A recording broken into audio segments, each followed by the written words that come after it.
40 దినాల ఈ ఉపవాస కూడిక అంటే మనకు గుర్తొచ్చేది మన ప్రభు అయిన యేసుక్రీస్తు యొక్క ఉపవాసం. దానికి దీనికి ఏమైనా కనెక్షన్ ఉన్నదా అని అంటే ఉంది. మత్తయి సువార్తలో 4వ అధ్యాయంలో 1 నుంచి 4 వరకు ఉన్న వచనాలు కానీ మనం గమనించినట్లయితే, అప్పుడు యేసు అపవాది చేత శోధింపబడుటకు ఆత్మ వలన అరణ్యమునకు కొనిపోబడెను. శోధించడానికి ఆత్మట తీసుకెళ్ళినదట అరణ్యానికి. ఈరోజు నిన్ను శోధించిన తర్వాత శుద్ధ సువర్ణగా కనిపించాలని ఈ 40 దినాలు నీకు నాకు దేవుడు ఏర్పాటు చేశాడని మనం చేస్తున్నాం. శోధన లేకుండా ఏ వ్యక్తి ఉండడు. దుఃఖాలు అనుభవించాలి, శ్రమను అనుభవించాలి. ఇవన్నీ కూడా అనుభవిస్తేనే కానీ అవతల ఒడ్డుకి చేరలేము. It's not impossible. ప్రతి ఒక్కరి జీవితంలోనూ ఇవి ఉంటాయి. నా జీవితంలోనే ఉన్నాయి అని మాత్రం అనుకోవడానికి వీలు లేదు. యేసుక్రీస్తు ప్రభు ఆయన శరీరధారిగా ఈ లోకానికి వచ్చినప్పుడు ఆయనకి కూడా ఈ బలహీనత ఉంది. ఎందుకంటే ఆయన శరీరధారిగా ఈ లోకానికి వచ్చాడు. మన వలే ఆయన శోధింపబడ్డాడు. శోధింపబడ్డానికట, అపవాది శోధింపబడ్డానికట ఆత్మ ఆయనను అరణ్యానికి తీసుకువెళ్ళింది. ఆత్మచేత కొనుపబడిన యేసయ్య అరణ్యంలో 40 రాత్రులు 40 పగలు ఆయన ఉపవాసం ఉన్న తర్వాత సాధకుడు వచ్చాడంట. ఆ 2వ వచనంలో ఉన్న మాట చదువుదాం. 40 దినములు 40 రాత్రులు ఉపవాసం ఉండిన పిమ్మట ఆయన ఆకలి కొన్నాడు అని ఉంది. చాలామంది ఉపవాసం ఉంటున్నారు.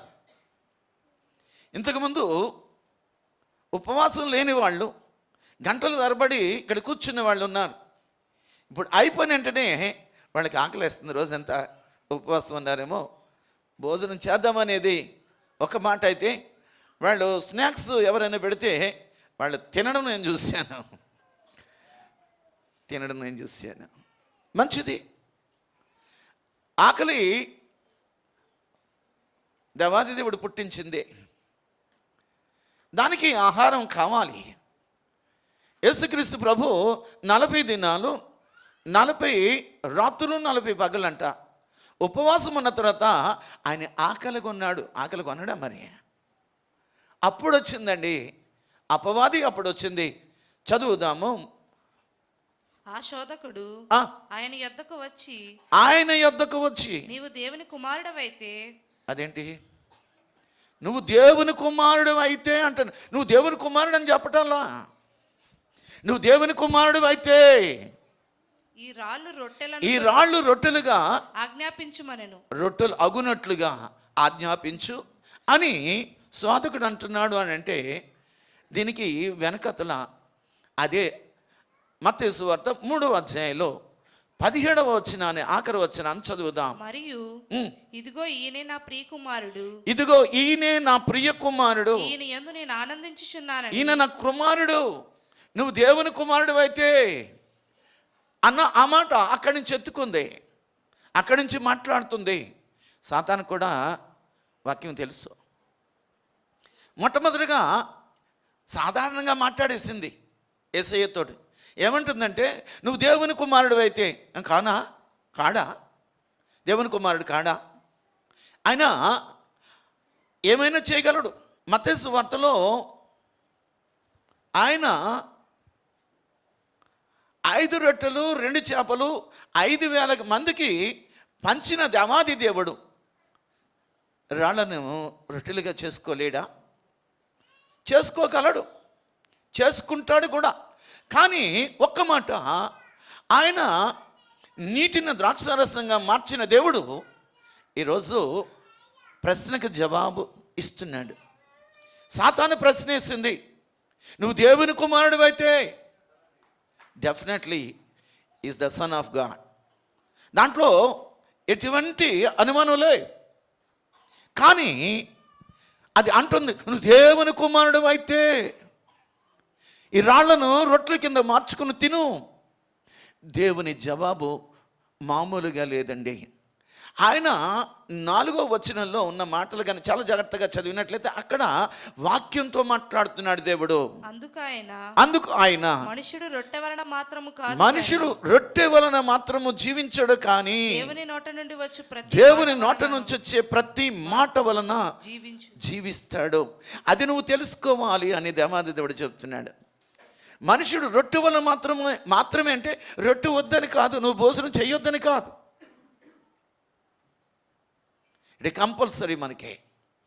మనము జీవించాలంటే ఆహారం కావాలి. కానీ దేవాది దేవుడు అంటున్నాడంటే ఇంకొక ఆహారం ఉన్నది ఆయన దగ్గర.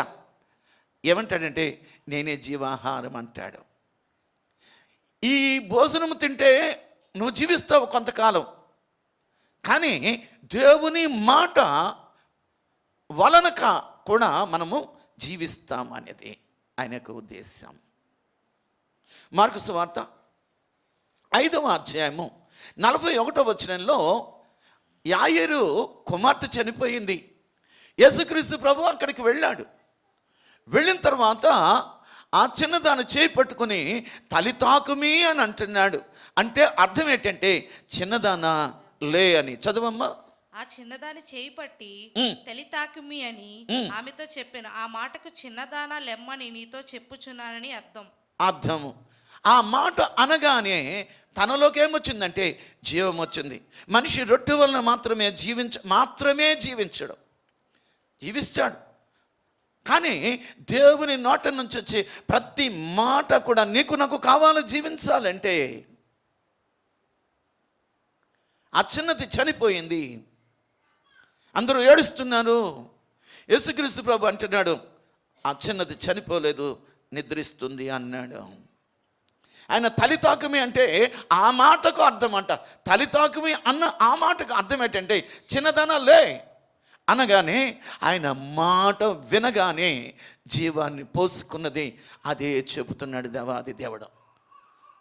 4వ వచనంలో అంటే మత్తయి సువార్త 4వ అధ్యాయం 4వ వచనంలో ఆఖరి మాట ఏమున్నదో చూడమ్మా.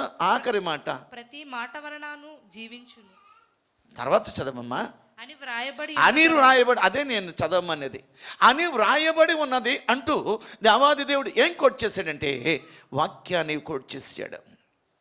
ఈరోజు మనం మాట్లాడుతున్నాం, మన జ్ఞానాన్ని బట్టి మాట్లాడుతున్నాం. కానీ దేవుని మాటను బట్టి మాట్లాడితే దాంట్లో జీవం అన్నది, ఆ జీవము వారిని బ్రతికిస్తుంది.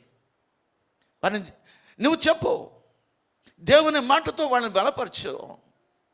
దేవాది దేవుడు ఈ శోధకుడితో మాట్లాడుతున్నాడు, అపవాదితో మాట్లాడుతున్నాడు వాక్యము ద్వారా. అని రాయబడి ఉన్నది నీకు తెలుసా అని దేవాది దేవుడు మాట్లాడుతున్నాడు. యోహాను రాసిన పత్రిక లేకపోతే సువార్త 11వ అధ్యాయము 43వ వచనంలో లాజరు చనిపోయాడు. లాజరు చనిపోతే ఆయన అలాగు చెప్పి లాజరు బయటికి రమ్మని బిగ్గరగా చెప్పగా చనిపోయినవాడు కాళ్ళు చేతులు ప్రేత వస్త్రములతో కట్టబడిన వాడై వెలుపలికి వచ్చాను, బ్రతికాడు. రొట్టె వలన మాత్రమే కాదు, దేవుని నుంచి వచ్చిన ప్రతి మాటను బట్టి మనం బ్రతుకుతాము. అది తెలుసుకోవాలి. ఈరోజు ఆ భోజనమే లేకపోతే ఆ సుఖమే నువ్వు కావాలనుకుంటున్నావేమో. దేవుడు ఆయన యేసయ్య మానవుడిగా లోకానికి వచ్చిన వాడు. దానిని జయించడానికి వాక్యాన్ని ఉపయోగించడమే కాదు, అలా జయించడానికి 40 దినాల ఉపవాసము ఆయనకి తోడయింది, బలమైంది. నీకు ఈరోజు శోధనలోకి వెళుతున్న ప్రతిరోజు కూడా ఏదో ఒక శోధన. ఈరోజు బాగున్నదంటే రేపు ఎలాగుంటుందో కూడా తెలియని విషయం. ఈ శోధింపు పడుతున్న మన జీవితంలో దేవుని యొక్క శక్తిని పొందుకోవాలి అని అంటే ఉపవాసం అన్నది కావాలి. యేసయ్య ఉపవాసం ఉండి ఆయన సాతానుతో మాట్లాడుతున్నాడు. అది ఏంటంటే దానిని శరీరాశ అంటారు. దానిని ఏమంటారంటే శరీరాశ. ఒకటి శరీరాశ. రెండవది చూద్దాము. మత్తయి సువార్త 4వ అధ్యాయము 5వ వచనంలో ఏమున్నది అని అంటే, యేసయ్యని అపవాది ఏం చేశాడంటే ఎత్తైన ఒక గోపురం దగ్గరికి తీసుకుని వెళ్ళాడు. గోపురం ఎక్కించాడు. ఆ గోపురము ఎక్కించి ఆయన మాట్లాడుతున్నమాట 5వ వచనం చదువుదాం. అంతటా అపవాది పరిశుద్ధ పట్టణమునకు ఆయనను తీసుకొని పోయి దేవాలయ శిఖరమున ఆయన నిలవబెట్టి నీవు దేవుని కుమారుడవైతే, మరలా అదే మాట మాట్లాడుతుంది, నువ్వు దేవుని కుమారుడవైతే క్రిందికి దుముకుము. ఆయన నిన్ను గురించి తన దూతలకు ఆజ్ఞాపించును. నీ పాదం ఎప్పుడైనాను రాతికి తగలకుండా వారు నిన్ను చేతులతో ఎత్తుకొందురు అని వ్రాయబడి ఉన్నది. అబ్బో, ఇప్పుడు అదేం చేస్తుందంటే మాట ఎత్తుతుంది. బైబిల్లో ఉన్న వాక్యం ఎత్తుతుంది. మనం ఎప్పుడైనా ఎత్తామా? సాతాను శోధనలో ఉన్నప్పుడు దేవుని మాటను ఎత్తామా? మొదట దేవాది దేవుడు వాక్యంతో జవాబిస్తే, రెండవసారి సాధకుడు అపవాది ఏం చేస్తున్నాడంటే అలాగ రాయబడి ఉన్నది కదా, నువ్వు పైనుండి కిందకి దిగితే దేవదూతలు వచ్చి నిన్ను పట్టుకుంటారు అని. ఏమండి, ఆయనకి అసాధ్యమా? ఆయనకి అసాధ్యమైనది ఏమీ లేదు. సమస్తము సాధ్యమే. సాధకుడు శోధిస్తూ ఉన్నాడు.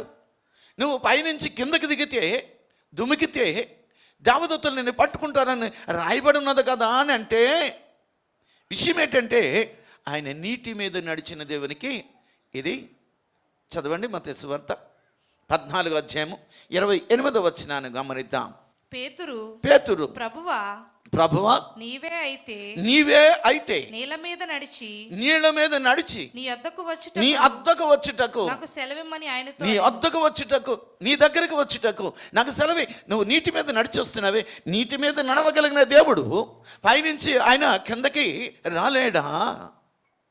కిందకి దుమకలేడా? ఆయన చేయగలడు. కానీ ఆయన మాట్లాడుతున్న మాటను మనం గమనిద్దాం. అదే అధ్యాయంలో, అంటే మత్తయి సువార్త 4వ అధ్యాయంలో 7వ వచనాన్ని మనం గమనిద్దాం. 7వ వచనాన్ని. అందుకు యేసు ప్రభువైన దేవుని నువ్వు శోధింపవలదు. ఏమో మాట్లాడతాం మనము. నిజముగా నువ్వు దేవుడు అయితే ఈ కార్యం చెయ్యి. అబ్బా, ఆయన నిజముగా దేవుడే, ఆయన ఆ కార్యం చేయగలడు. కానీ చేయడు. నువ్వు ఆయన శోధించుతున్నావు కాబట్టి.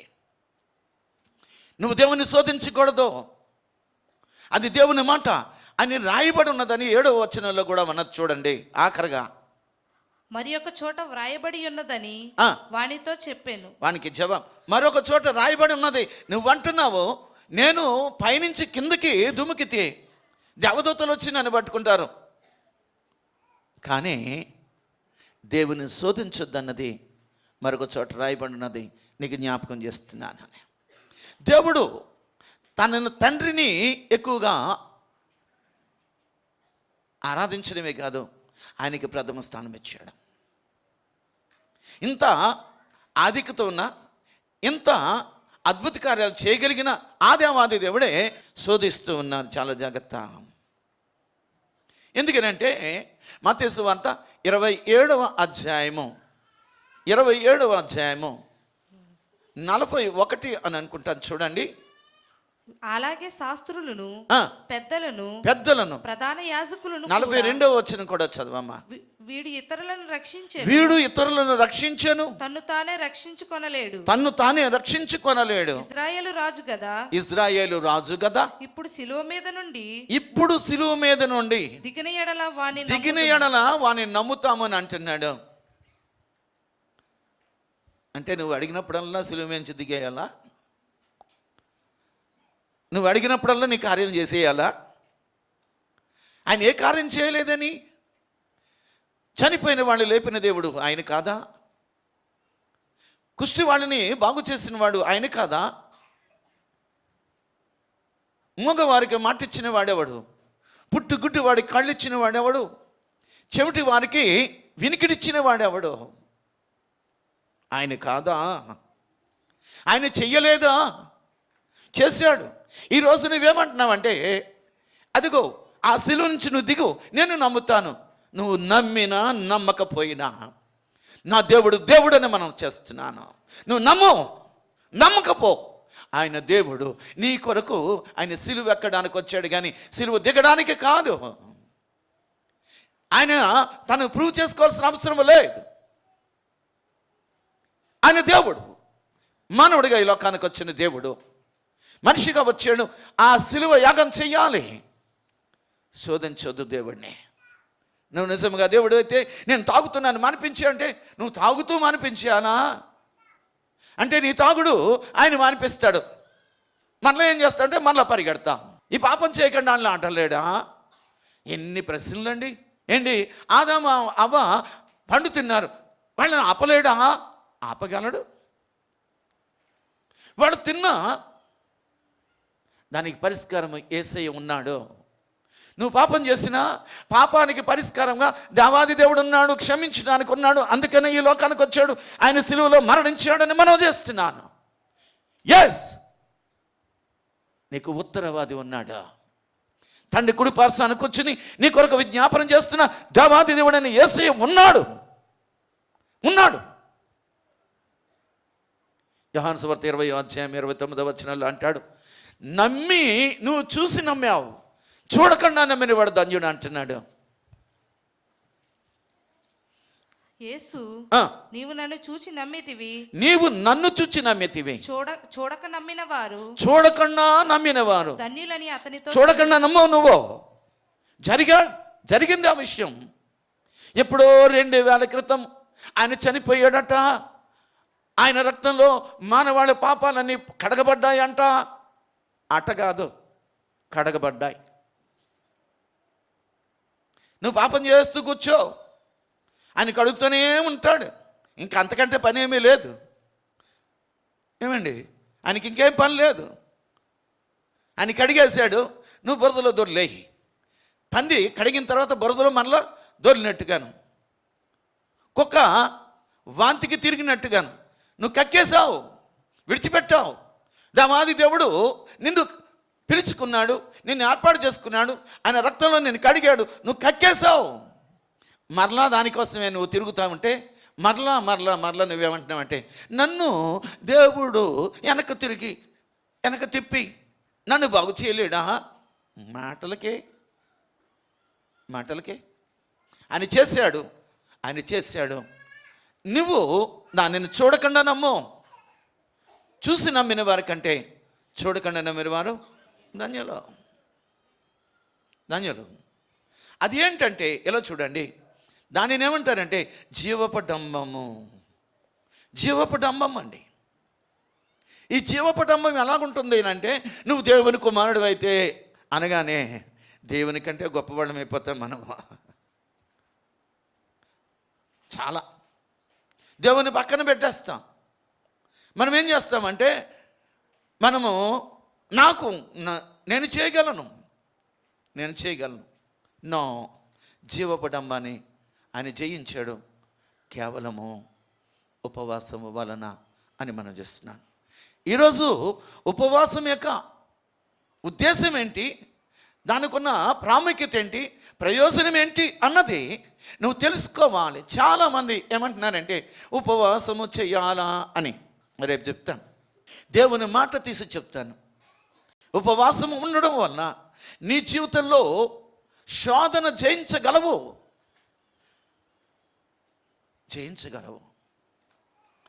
యోహాను పత్రిక 1వ యోహాను పత్రిక 2వ అధ్యాయం 16వ వచనంలో ఉన్న మాటలు చదువుదామే. లోకములో ఉన్నదంతయు అనగా శరీరాశయు నేత్రాశ జీవపుడంబము తండ్రి వలన పుట్టినవి కావు, అవి లోక సంబంధమైనవి. ఇవి లోక సంబంధమైనవి. దీన్ని జయించాలి నువ్వు. శరీరాశ, నేత్రాశ, జీవబడమ్మ. దేవాది దేవుడు శరీరాశను జయించాడు, జీవబడమ్మను జయించాడు. నేత్రాశ కలిగి ఉన్న మనమే కానీ యేసయ్య కానీ దాన్ని జయించాడు అని మరొకసారి మత్తయి సువార్త 4వ అధ్యాయము 8, 9, 10 వచనాలలో 8వ వచనంలో ఏం చేశాడంటే ఆయన పరిశుద్ధ పట్టణానికి తీసుకెళ్ళాడంట. శోధకుడు అపవాది పరిశుద్ధ పట్టణానికి తీసుకెళ్ళి దాని వైభవం అంతా చూపిస్తున్నాడు. చదవండి. మరలా అపవాది మిగుల ఎత్తైన ఒక కొండ మీదకి ఆయనను తోడుకొని పోయి ఈ లోకరాజ్యములన్నిటినీ వాటి మహిమను ఆయనకు చూపి, నీవు సాగిలపడి నాకు నమస్కారం చేసిన ఎడల వీటన్నిటినీ నీకు ఇచ్చేదనని ఆయనతో చెప్పగా, యేసు వానితో, చాలు, ఇదేంటంటే నేత్రాశ, ఇది నీకు ఇచ్చేస్తాను, అది ఏమైనా సరే మొక్కేయడమే.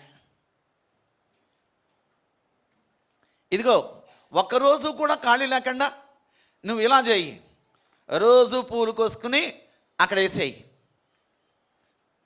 కొబ్బరికాయ కొట్టేయి, అగరొత్తులు వెలిగించేయి. ఇవన్నీ కూడా జీవముగల దేవునిని ఆరాధించడానికి కాదు, కానీ సాతానుని ఆరాధించడానికి ఇవన్నీ కూడా. దేవాది దేవుడు అంటే నన్ను నువ్వు ఆరాధిస్తే, లేకపోతే నాకు నువ్వు సాష్టాంగ నమస్కారం పడితే, ఇంకా అక్కడ వాక్యం లేదు దానికి, కానీ యేసయ్యకి వాక్యం ఉంది. 9వ వచనంలో చదువుదాం, లేకపోతే 9 చదివిన తర్వాత 10వ వచనం చదువుదాం. యేసు వానితో, సాతానా పొమ్ము, సాతానా పొమ్ము, ప్రభువైన నీ దేవుని మొక్కి, ప్రభువైన నీ దేవుని మొక్కి ఆయనను మాత్రము సేవింపవలెను, ఆయనను మాత్రమే సేవించవలెనని వ్రాయబడి ఉన్నదని. రాయబడి ఉంది, రాయబడి ఉంది, రాయబడి ఉంది. అది 4వ వచనంలో కానీ 6వ వచనంలో కానీ 10వ వచనంలో కానీ అడిగిన 3 ప్రశ్నలకు జవాబుగా రాయబడి ఉంది. నువ్వు తెలుసుకో, అది ముందే రాశాను నేను అన్నట్టుగా మాట్లాడుతున్నాడు. నేత్రాశ, శరీరాశ, జీవపు డంబము, దేవాది దేవుడు దానిని జయించాడు. ఈరోజు మనం జయించవలసింది ఈ 3 ఉన్నాయి. నేను మరలా వెనక్కి వెళుతున్నాను. ఒకటి ఏమన్నానంటే, మనము శరీరాశ కలిగి ఉన్నాము. ఈ శరీరాశ మనము జయించాలి. దేవాది దేవుడు జయించాడు, ఓకే, ఎగ్జాంపుల్గా మనకిచ్చాడు, ఓకే. దానిని మనము ఏం చేయాలంటే ఉపవాసముతో ఎదుర్కోవాలి. ఆదికాండము 25వ అధ్యాయము 30వ వచనంలో యాషావు అనేవాడు ఉన్నాడు. యాకోబు అన్నయ్యన యాకోబు చక్కగా ఎర్రని చిక్కుడుకాయలతోటి వాడు కూర చేసాడు. యాషావు ఏం చేశాడంటే అడవికి వెళ్ళి ఏది దొరకలేనట్టున్నది, అలసిపోయి వచ్చాడు, ఆకలేస్తుంది. 40 దినాలు రాత్రి పగళ్ళు ఉపవాసం చేస్తే ఆయనకి ఆకలేదా? ఒక్క పూటకే నువ్వు అగ్గగ్గలాడిపోతున్నావు, ఒక పూటకే ఉండలేకపోతున్నావు. ఆయన 40 దినాల తర్వాత ఏమన్నాడంటే, నువ్వు దేవుని కుమారుడు కదా, ఎందుకు ఎక్కడికి వెళ్ళాలి, ఈ రాళ్ళను రొట్టెలో కొనుగాక అంటే అయిపోతాయి, తినేయి. అది శరీరాశ అయితే. చదవండి అమ్మా. నేను అలసి ఉన్నాను, ఆ ఎర్రగా ఉన్నా దానిలో కొంచెము దయచేసి, ఆ చిక్కుడుగాయలు దయచేసి నాకు పెట్టమని అడిగాను. అందుచేత అతని పేరు ఏదోము అనబడెను. ఏదోము అనబడ్డది, ఎర్రని వాడు అనమాట ఏదోము అంటే. ఓకే, దాని తర్వాత 31వ వచనంలో ఉన్న మాటలు చదువుదాం. అందుకు యాకోబు నీ జ్యేష్ఠత్వమును నేడు నాకు ఇమ్మని అడుగగా. ఏమడుగుతున్నాడు? నీ జ్యేష్ఠత్వాన్ని నాకు ఇమ్మని. మనం అమ్మేసుకుంటున్నాం చాలాసార్లు, మన జ్యేష్ఠత్వాన్ని అమ్మేసుకుంటున్నాం. చాలా జాగ్రత్త. 34వ వచనంలో ఉన్న మాట చదువుదాం. యాకోబు ఆహారమును చిక్కుడుకాయల వంటకమును ఏసావుకిచ్చెను. అతడు తిని త్రాగి లేచిపోయాను. అట్లు ఏసావు తన జ్యేష్ఠత్వమును తృణీకరించెను. ఎంత పని చేశాడు? ఆకలి ఎంత పని చేసిందో చూసావా? ఆకలి ఎంత పని చేసిందో? ఆకలి అంత పని చేసింది. అంటే ఈ శరీర ఆశ అంతగా బలవంతం చేసింది ఆయనని. ఈరోజు నువ్వు నేను జయించాలి అంటే నీ విలువేంటో నీకు తెలియాలి. ఆ విలువను నిలబెట్టుకోవడానికి నువ్వు నిలబడాలి. అలా నిలబడాలి అని అంటే దేవుని వాక్యం కావాలి. దేవుని వాక్యమే కాదు ప్రార్థన కావాలి. ప్రార్థనే కాదు ఉపవాసము కావాలి. ఉపవాసం కావాలి. చాలాసార్లు మనం ఏం చేస్తామంటే ఉపవాసం అని పేరు చెప్తాము, ఉపవాసం ఉండము, శరీరం లాగేస్తూ ఉంటుంది. నేను రష్యన్ ఎక్స్పర్ట్స్ దగ్గర 10 years పనిచేశాను. వాళ్ళు చేస్తారు కేకు, నేను ఎక్కడ తెలియలేదు, అంత రుచిగా చేస్తారు. దాంట్లో మేడమ్స్ ఉన్నారు, ఆఫీసర్స్ ఉన్నారు, వాళ్ళ దగ్గర 300 మంది దగ్గర ఎక్స్పర్ట్స్ దగ్గర నేను పనిచేశాను. విషయం ఏంటంటే దాంట్లో ఎవరికి పుట్టినరోజైనా సరే ఆ కేకు చక్కగా చేసి ఇస్తారు. వాళ్ళు తినడమే కాదు, అక్కడ పనిచేస్తున్న నాకు ఇస్తే చాలా ఎక్కువ ఇస్తారు. కొంచెం తింటాను, నేను అనుకుంటాను ఇంటికి తీసుకెళ్దాంలే అనుకుంటాను. రోజంతా అక్కడే ఉండాలి కదా అనుకున్న నేను కాసేపటికి నా మనసు మారిపోద్ది, మరి కొంచెం తిందాంలే అని అనిపిస్తుంది. ఆఖరికి ఏం చేస్తానంటే ఇంటికి తీసుకెళ్ళకుండా నేను తినేస్తాను. శరీర ఆశ. యాషావు వంటి దౌర్భాగ్యుడు ఎవరో లేరంట. తన జ్యేష్ఠత్వాన్ని అమ్మేసుకున్నాడు. మరొకడున్నాడు, ఆయన పేరు సత్యవంతుడట. ఆ సత్యవంతుడంట ప్యాకాటికి వెళ్ళాడంట. ప్యాకాటికి వెళ్ళి ప్యాకాట్లో ఎవరిని తాకట్టు పెట్టాడంటే భార్యను తాకట్టు పెట్టాడు. ఈయనేమో జ్యేష్ఠత్వాన్ని తాకట్టు పెడితే ఆయనేమో భార్యనే తాకట్టు పెట్టాడు. ధర్మరాజు ధర్మం ఏది? భార్యను తాకట్టు పెట్టచ్చా? ఇది న్యాయమా? కాదే. దేవాది దేవుడు చెప్తున్నాడు, నీవు నీ యొక్క శరీరాన్ని అదుపులో పెట్టుకోలేదా? ఆట మీదే మనసున్నది. ఆ ఆటలో ఓడిపోతే నా భార్యను ఇచ్చేస్తానన్నాడు. అలాగే ఎంతోమంది కోల్పోతున్నాం ఈరోజు. తాగుడికి ఇంటిని తాకట్టు పెట్టేవాళ్ళు ఉన్నారు. తాగుడికి పొలాన్ని అమ్మేసేవాళ్ళు ఉన్నారు. వ్యభిచారము నిమిత్తము తమ జీవితంలో సంపాదించిందంతా కూడా వ్యర్థంగా ఖర్చు పెట్టేవాళ్ళు ఉన్నారు. జాగ్రత్త. అదే దేవాది దేవుడు చెప్తున్నాడు, నువ్వు జయించు,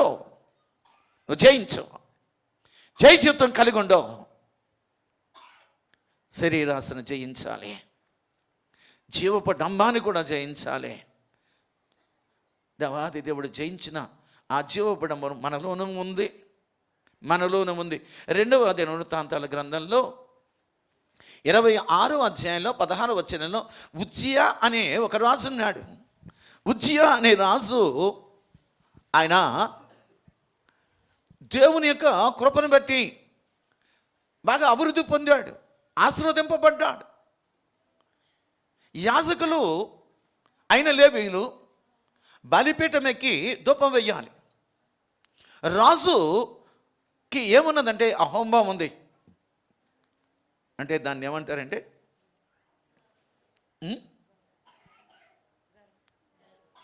జీవపడంబం. నేను రాజుని, నేను కూడా యాజకత్వం చేయగలను. ఈరోజు మాట కదా, ఆ రోజు మాట్లాడుతున్నా. నేను యాజకత్వం చేయగలను, నేను ధూపం వేయగలను, నేను పరిశుద్ధునే, నేను రాజునే. కానీ 19వ వచనంలో ఉన్నది మాట చూడండి. ఉజ్జియా ధూపము వేయుటకు ధూపార్తిని చేత పట్టుకొని రౌద్రుడై యాజకుల మీద కోపము చూపెను. యెహోవా మందిరములో ధూపపీఠము ప్రక్కన అతడు ఉండగా యాజకులు చూచుచునే ఉన్నప్పుడు అతని నొసట కుష్ఠరోగము కలిగింది. శరీరాశను బట్టి యాషావు తన జ్యేష్ఠత్వాన్ని పోగొట్టుకుంటే, జీవపు డంబాన్ని బట్టి ఉజ్జియా తన కుష్ఠు రోగాన్ని తెచ్చుకున్నాడు. అందుకనే దేవాది దేవుడు మాట్లాడుతున్నాడు, శరీరాస, నేత్రాస, జీవపడంబము ఇది లోకంలో ఉన్నది, నువ్వు జయించాలి, నువ్వు జయించాలి. విక్టోరియస్ లైఫ్ కావాలి అంటే ఉపవాసం ఉండాలి, ఉపవాసం ఉండాలి. రూపాంతరం కొండ మీదకి నుంచి దిగి వస్తున్నారు. కిందన చాలా అడావుడిగా ఉంది. 9 మంది శిష్యుల దగ్గరికి ఒక వ్యక్తి తన కుమారుని తీసుకొచ్చాడు. జలోదర రోగము అనుకుంటాను. వాడు ఎక్కడ పడితే అక్కడ, ఎప్పుడు పడితే అప్పుడు నిప్పుల్లోనూ నీటిలోనూ పడిపోతున్నాడు. దానిని సాతాను ఏం చేసిందంటే వాడిని అలాగా పీడిస్తూ ఉంది. సరే, యేసుక్రీస్తు వచ్చి బాగు చేశాడు. ఆ తర్వాత శిష్యులు 9 మంది అడుగుతున్నారు, మేమెందుకు ఆ అపవాదిని లేకపోతే దురాత్మని మేమెందుకు తరిమి వేయలేకపోయాం, ఆ కుర్రవాడిని ఎందుకు బాగు చేయలేకపోయినంటే ఉపవాసము వలననే కానీ. ఈ ఉపవాసము ఉన్నందువలన లాభమా నష్టమా? లాభమే. అందుకు నువ్వు ఉండు. శరీరాన్ని జయించాలి, జీవపడంబాన్ని జయించాలి. దానియేలు గ్రంథంలో 4:30 నెబుకద్నెజరు అనే రాజు ఉన్నాడు.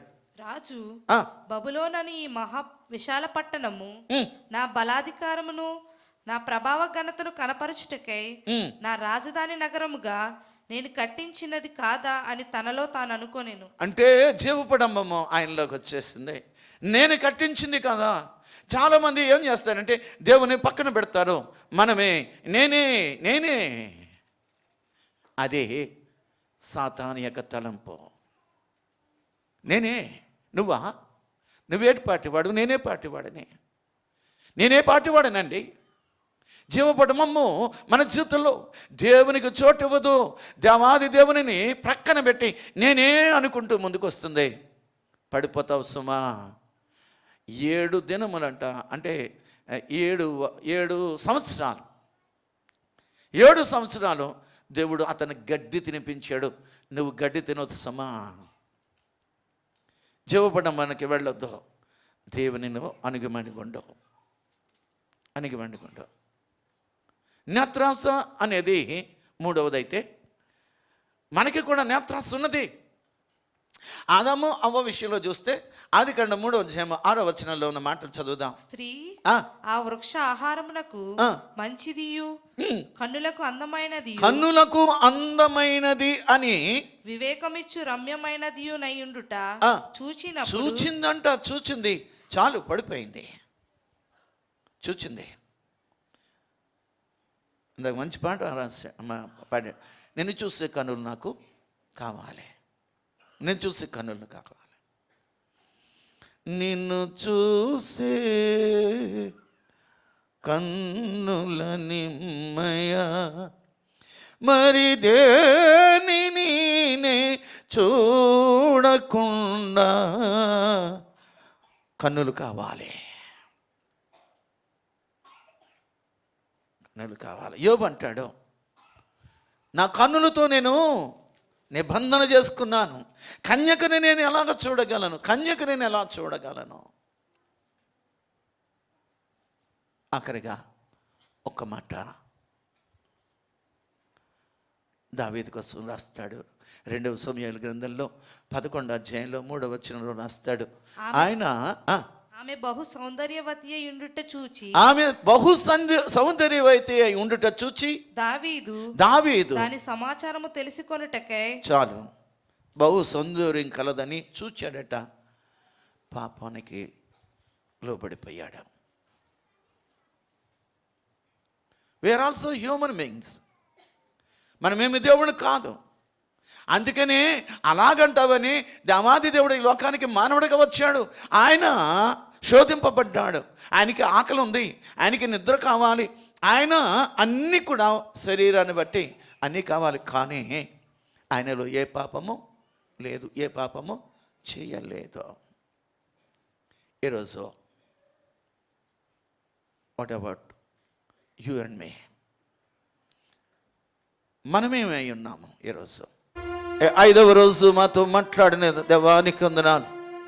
దేవా, వచ్చిన ప్రతి బిడ్డని మీరు ఆశీర్వదించండి ప్రభానికి వందనాలు. ప్రత్యేకంగా విజయరాజు కుటుంబాన్ని అతను మీరు దీవించండి. ఈ కుటాన్ని వారు నా తండ్రి ఏర్పాటు చేసుకున్నారు ప్రభా. నా తండ్రి నేత్రాస, శరీరాస, జీవోపడంబాన్ని నువ్వు ఎలాగైతే జయించావో దేవా, నా తండ్రి మేము జయించడానికి నా తండ్రి మీ శక్తి మాకు కావాలి. ఆ శక్తిని మాకు ఇచ్చి మమ్మల్ని బలపరచండి. ప్రతి బిడ్డని మీరు ఆశీర్వదించండి ప్రభానికి వందనాలు.